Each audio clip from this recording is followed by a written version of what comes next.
covering the world of professional wrestling. This is the Signature Spot with Chris Toplack. 3, 2, 1.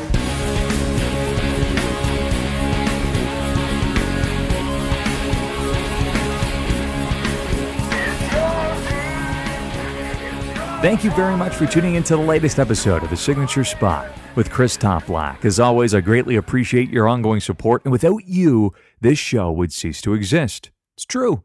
It's not just a cute little catchphrase or a tagline. In fact, it's reality. Otherwise, I would just be sitting here talking to myself out loud about professional wrestling on a weekly basis. It's much more fun when you're joining me in the passenger seat, so again, thanks for joining me on this ride. We have a jam-packed show to get to, but before we get to the agenda, I wanted to share with you a funny little wrestling-related story from a couple evenings ago. So I attend a lot of different trivia nights. I'm not saying I'm some scholastic maverick, but at the same time, when I'm on a roll, when I'm on fire, I answer a ton of questions, and quite often I do help lead the Survivor Series team to victory. I'm not saying I'm the captain, so to speak, but I do quite well for myself. So a couple of evenings ago, my wife promised me, Chris, this is pro wrestling trivia. This is totally in your wheelhouse. So I was amped.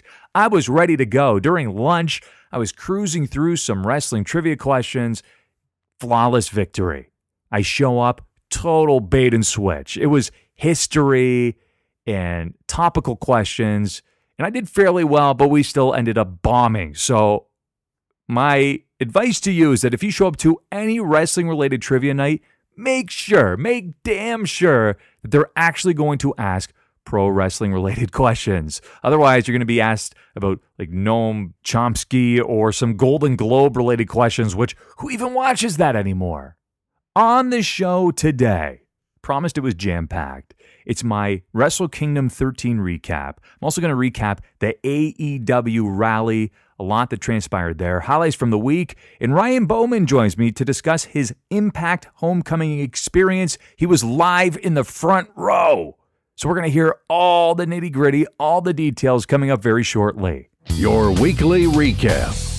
I'm going to be totally transparent and mention right off the hop, I did not watch Wrestle Kingdom live. I was not up at 3 a.m. to watch it in its entirety. I went to work for the full day. I had an evening appointment as well. So I didn't actually start watching it until about 7 p.m. I got done by about midnight.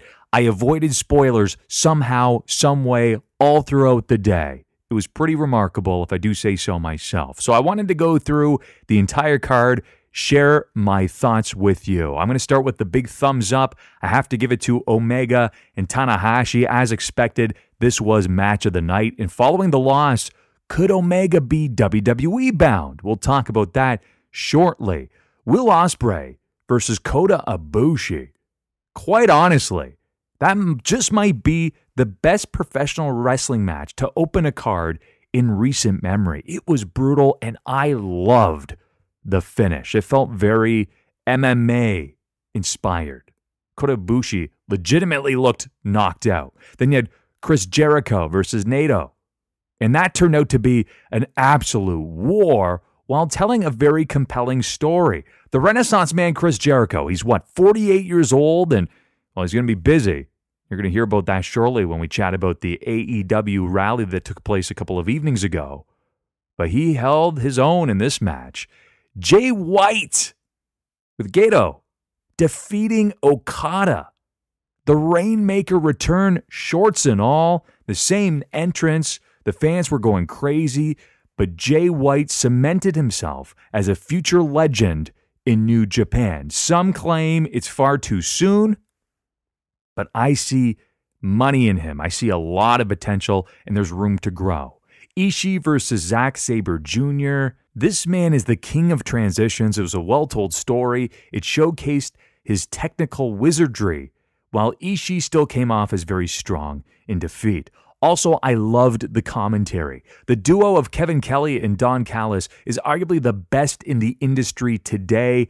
Name another duo, I can't imagine they surpass these two. And my favorite line came when Don Callis rationalized Okada's loss. Too many minutes, too many matches, too much abuse. That felt like a true call that you'd hear in the UFC. Kushida versus Ishimori. Perhaps I'm of the minority here. I still felt as though I would give it a thumbs up, but the match fell below my expectations, and that's because they were sky high. So perhaps it was my fault overall, but with that being said, I still enjoyed the action. So props to Kushida as well for the Back to the Future inspired entrance. I loved that. Thumbs in the middle. I wasn't a huge fan of the tag match with the Gorillas of Destiny, Evil and Sonata, and the Young Bucks. I fully support the title change, but the psychology in the story just failed to resonate and connect with me. I liked but didn't love the three-way tag team match for the IWGP Junior Heavyweight Tag Team Championship. Again, it was one that just failed to connect with me. It ultimately lacked some substance. Thumbs down, Cody with Brandy Rhodes versus Juice Robinson. Cody was nursing a knee injury, so that's likely the culprit here in terms of why the match felt rushed. It was just devoid of emotion and failed to connect with the live audience and me as well. And also, the number one contenders gauntlet. At just over 23 minutes, I was often tempted on at least a couple of occasions to fast forward with little to no hesitation or regret. But overall, I would give the event an 8.5 out of 10. I highly recommend you watch it if you've either just solely read about it or you've been living under a rock. But either way, it was an outstanding event. Let's move along to the AEW All Elite Wrestling Rally that took place in Jacksonville, Florida. Hundreds were there. I know that many were saying, the crowd seems a little sparse. Why are there not thousands? Again, this was pretty last minute. I still felt as though it was a pretty reputable turnout. They even had pyro. Yes, I know it's shocking because we don't see that unless it's WrestleMania or it's taking place in Saudi Arabia. But Double or Nothing will take place on May the 25th. This was the big announcement at the MGM Grand in Las Vegas. And also a second event will eventually take place in Jacksonville. So throughout this rally, there were some big talent acquisition announcements, including the Ayatollah of rock and roll, the Renaissance man himself, Chris Jericho, will officially be a part of AEW. He closed out the rally. Pyro galore. I'm really excited about what the future holds there. He could be the Terry Funk to this organization, the way that Terry Funk was putting over his future stars and current stars in ECW back in the day. Of course, you have Cody, Brandy, the Young Bucks, Hangman Page, SCU, Kaz, Daniels, and Sky. You have MJF, Pac, formerly known as Neville. Talk about a get. And you want to know why? Because the man has 15 years experience on his side. He's uber talented. He's only 32 years old. His name value, that man could potentially be the face of the organization. Joey Janela, Penelope Ford, and Britt Baker. Plus, Billy Gunn has been confirmed as the first backstage producer of AEW. Now, no television or streaming deal was announced, but there's a couple other tidbits of information I do want to share. There will be equal pay. So Brandy clarified what this means on Twitter. She says it means equal opportunity regardless of sex. It does not mean that everyone will be paid the exact same salary regardless of their position. It means the gender pay gap does not apply. So an entry-level woman won't make less than an entry-level man because of her gender. Again, that was some great news. Cody mentioned wins and losses matter. So it feels more like a shoot in that regard. Tony Khan, who is the president, the CEO, he also mentioned healthcare. And in professional wrestling, that's a word you don't hear about very often. And this would be for, of course, the AEW wrestlers. Cody went on to further clarify this by stating, we can confirm that anybody that gets hurt in an AEW ring will be 100% taken care of by AEW. If you are an independent wrestler, this ceases to exist, so it is massive news. If you're a full-time employee here, that means you're going to get some great perks. So again, it wasn't a seamless, flawless rally, but it still created some industry buzz, and I do believe that AEW can be a viable alternative in the North American marketplace and potentially even grow and scale globally as well too. So I'm really looking forward to what the future has in store for All Elite Wrestling. Over to Monday Night Raw. The Mean Gene Okerlund video tribute was easily one of the top 3 the WWE has ever produced. And let that sink in for a second. That means that this was phenomenal. And in my humble opinion, it even left me a little misty-eyed. I don't know about you. Love or hate him, I was humbly surprised that Hulk Hogan actually placed the focus, the emphasis on Gene rather than himself for a change. He wasn't out there trying to just get himself over. Dean Ambrose versus Seth Rollins in a Falls Count Anywhere match for the Intercontinental Championship hit the mark. It far surpassed their match at TLC, so big thumbs up for that. And after defeating Nia Jax, Sasha Banks earned a title opportunity to face Ronda Rousey at the Royal Rumble. It's a fresh matchup. I'm looking forward to seeing how Ronda holds up against the Boss. SmackDown opened with the new Daniel Bryan in yet another rant. You're fickle, I'm fickle, we're all fickle. And this is perhaps the best incarnation of his character to date, at least my favorite. So I'm loving everything he does. Then we had Samoa Joe and Andrade Cien Almas versus Rey Mysterio and Mustafa Ali, who continues to garner the spotlight on SmackDown. I'm very happy to see that he has received it. He deserves it. And I would love to witness a proper Almas versus Mysterio feud. That seems logical. And of course, big thumbs up for Becky Lynch versus Charlotte versus Carmella. It was a solid triple threat match with Becky Lynch earning an opportunity to face Asuka at the Royal Rumble. NXT manages to squeeze in a lot of high-quality content in under an hour, including EC3 versus Adam Cole. That was my favorite match from NXT. With a logical outcome, they had enough time to tell a proper story, Adam Cole getting his arm raised. It made sense because EC3 heads up to the main roster. I also really enjoyed Bianca Belair versus Nikki Cross. Logically speaking, this could be Nikki's final appearance on NXT television. And sky's the limit for Bianca Belair in 2019. The latest industry news and rumors. Two prominent names will be stepping away from New Japan Pro Wrestling, most notably Kenny Omega. He recently announced that he will be stepping away from the promotion, but it almost seems a little unclear if this means on a permanent basis. Now, when asked about other promotions, he had the following to say: if I go to WWE, the fans will be pleased. If I go to AEW, the fans there will be happy. I want to be in a place where I'm going to be happy. Could this be planting a seed, a red herring? I have heard that he has a big money offer on the table from the WWE. Perhaps from the standpoint of his legacy, that's the route he will go. Kushida also announced that he will be leaving New Japan as of January 31st, and similarly to Kenny Omega, there's apparently an offer on the table for Kushida to join the WWE. Dave Meltzer of the Wrestling Observer reported that Juice Robinson has signed a new 3-year deal with New Japan Pro Wrestling. Along with that, Rocky Romero signed a multi-year deal with New Japan Pro Wrestling as well. The WWE announced a Royal Rumble weekend tournament. Here's the statement. The superstars of NXT, NXT UK, and 205 Live are set to battle for the first time ever WWE Worlds Collide Tournament, one of the most unique tournaments in sports entertainment history, and it all goes down at the Royal Rumble Access in Phoenix. A few of the notable names that will be participating: Velveteen Dream, Adam Cole, Keith Lee, Tyler Bate, Jordan Devlin, Zach Gibson, Cedric Alexander, Tony Nese, and Drew Gulak, just to name a few.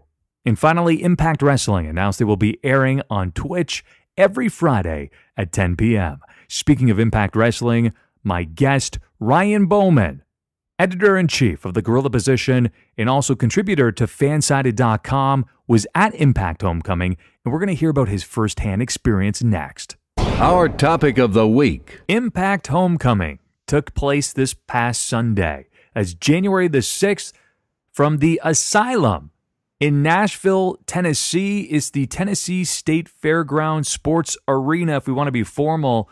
Ryan Boman was there. I want to know what it was like to walk in your shoes for this event. Well, first of all, it's always great to be with you, Chris, and I have to tell you, it was even greater this Sunday at the Impact Homecoming event. As I was down there with my executive editor, Michael Melkor, even he said himself, out of all the events I've seen, this might be the best. Just an incredible environment, an incredible, venerable old building, and the Impact pay-per-view. It had its ups and downs, but overall was just a terrific show.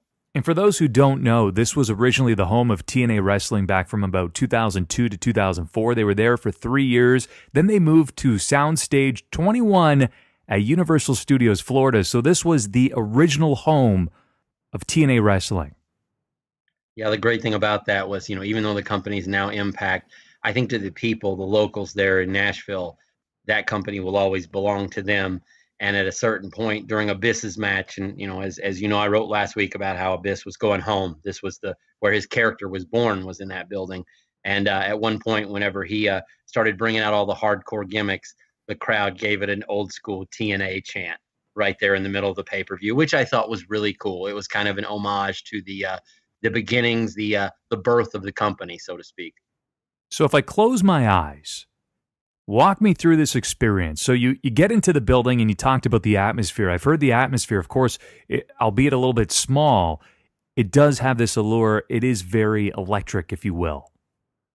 I think it's sort of like Wrigley Field in Chicago for a baseball fan. I think it's such an intimate and old school setting. It's kind of one of those places you have to visit once in your life. Like I said, like Wrigley Field or Lambeau Field in Green Bay in the NFL, or Fenway Park. There's just certain historical spots where it maybe isn't the prettiest or the newest place, but there's so much history there that you feel like you have to be there. You could feel it walking into the building, but at the same time, the setup was top notch.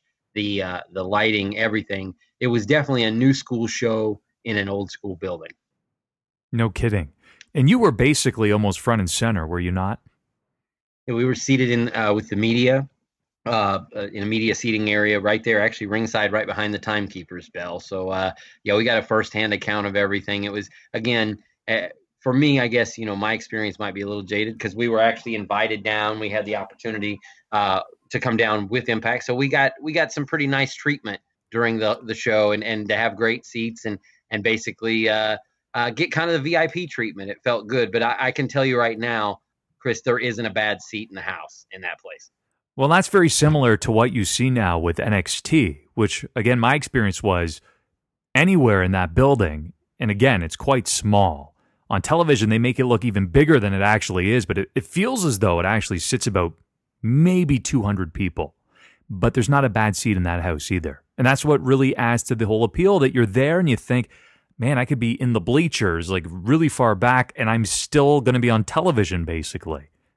I'm one of those guys that favors wrestling in it. Not a small venue. I'm not talking high school gyms or armories, but a 2,000 to maybe 5,000 seat arena. To me, that's big enough. I mean, the Asylum might be a little small for some people's taste. There's one concession area, one bathroom, one merch stand. That was the show. And I mean, that's how small it is. But at the same time, it was packed to the gills.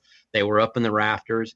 And, I don't know. It might be my favorite building to see wrestling, just because now I've seen the NWA there. I've seen the old school TNA there. Now I've seen Impact. And every time I go there, I just have a wonderful time. And again, they set it up in a pay-per-view venue style that was very reminiscent of the old TNA days, but just a little more technologically sound. They've come a long way in 15 years. No notable errors. That's nice to have. Yeah, like I said, I was able to run around backstage back in the old days in 04, and it's quite a big difference between the way they do business now and the way they did it back when the company was just kind of a little rickshaw organization getting started. So tell me a little bit more about that, because you've seen basically the full spectrum, the beginning and where they are now, and you talked about the operation being a lot more seamless. Where is that most evident when you're backstage interacting with the talent? I think it actually more so the executives. When I was down there, it was still a lot of old school territory promoters and indie promoters there that were involved, and they were still trying to kind of keep everything behind a curtain where, for example, during the show, you've seen officials from Impact, like Ross Foreman, walking amongst the crowd and asking if they were having a good time.